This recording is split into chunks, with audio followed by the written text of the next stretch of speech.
ये फैसला एक ऐतिहासिक फैसला है और इस फैसले से आने वाले समय में निगम के सदन, जो बोर्ड की बैठक, जो बोर्ड बनेगा, उस सभी वर्गों को प्रतिनिधित्व देने वाला होगा। एक खूबसूरत बगीचा बनेगा। और महापौर भी अति पिछड़ा और उप महापौर भी अति पिछड़ा, तो कहीं ना कहीं एक दिल को ठेस पहुंची कि जब 50% आरक्षण का लाभ आपको देना है आरक्षित सीटों के लिए, तो महापौर उप महापौर दो में से एक को फ्री करना चाहिए। करीबन 22 लोग इसमें अब पिटिशनर बने, 15 याचिका कुल दायर हुई।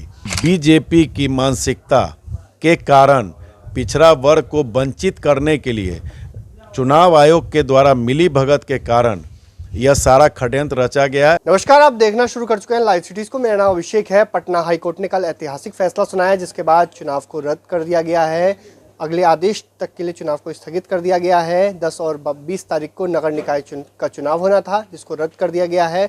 हमारे साथ याचिका पटना हाईकोर्ट में याचिका दायर करने वाले में से एक संजय केजरीवाल है, जो मुजफ्फरपुर से याचिका दायर की गई थी। इन्होंने क्या कहेंगे, इस फैसले को किस रूप में देखते हैं?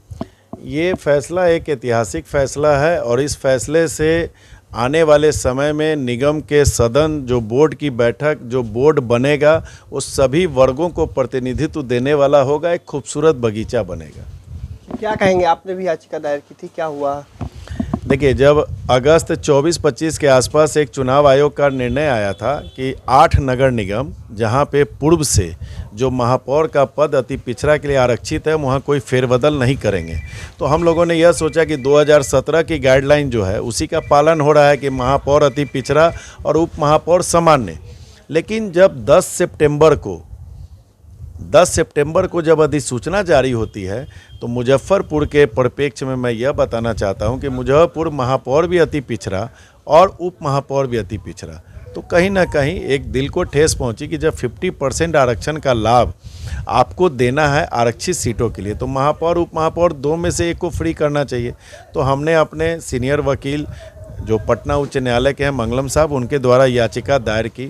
उसके पूर्व में सुनील कुमार जी ने, जब महापौर का जब डिटेल लिस्ट निकला था 8 नगर निगम का, तभी उन्होंने दायर कर दी थी सितंबर फर्स्ट वीक में। मैंने 11 तारीख को दायर किया और फिर करीबन 22 लोग इसमें अब पिटिशनर बने, 15 याचिका कुल दायर हुई। और फिर सुप्रीम कोर्ट जब सुनील जी गए, तो सुप्रीम कोर्ट ने आदेश दिया पटना उच्च न्यायालय को कि आप इसकी सुनवाई करके इसका निष्पादन करें 23 सितंबर तक। तब जाके 22 तारीख को, 23 तारीख को, फिर 28, 29, 30, 5 दिन लगातार 8-8 घंटा, 10-10 घंटा पटना उच्च न्यायालय में बहस चली। और 30 तारीख को माननीय उच्च न्यायालय के माननीय चीफ जस्टिस महोदय और एस कुमार जी की खंडपीठ ने चुनाव आयोग को यह निर्देश दिया, सलाह दी कि आप फर्स्ट फेज के चुनाव को आगे कर दें, डेट को डेफर कर दें। चूँकि कोर्ट खुलना था 10 तारीख को, लेकिन चुनाव आयोग की बदमाशी ये रही कि उसने डेट को डेफर करने से इनकार कर दिया। तब कल महानवमी के दिन चीफ जस्टिस और एस कुमार जी की खंडपीठ बैठी और यह ऐतिहासिक फैसला दिया। फैसले में चीफ जस्टिस का ये भी मजमून रहा कि मैं 3 रात सोया नहीं हूँ। कहीं ना कहीं मैं आपको स्पष्ट बता देना चाहता हूँ कि बीजेपी की मानसिकता के कारण पिछड़ा वर्ग को वंचित करने के लिए चुनाव आयोग के द्वारा मिली भगत के कारण यह सारा षड्यंत्र रचा गया है। लेकिन मुझे पूर्ण विश्वास है बिहार सरकार पे कि नए सिरे से आरक्षण रोस्टर लागू करके महापौर को आरक्षित करें, उप महापौर को फ्री करें। इसी ढंग से 17 नगर निगम और 283 नगर पंचायत, नगर परिषद में सभी वर्गों को प्रतिनिधित्व मिले, ताकि एक सुंदर बगीचा, हिंदुस्तान हमारा बगीचा है, भिन्न भिन्न प्रकार के फूलों से जब कोई बगीचा होता है। आयोग ने तो राज्य सरकार की अनुशंसा पर ऐसा किया था। तो मैं यही तो बता रहा हूँ कि 1 महीना पहले नगर विकास मंत्रालय किसके पास था?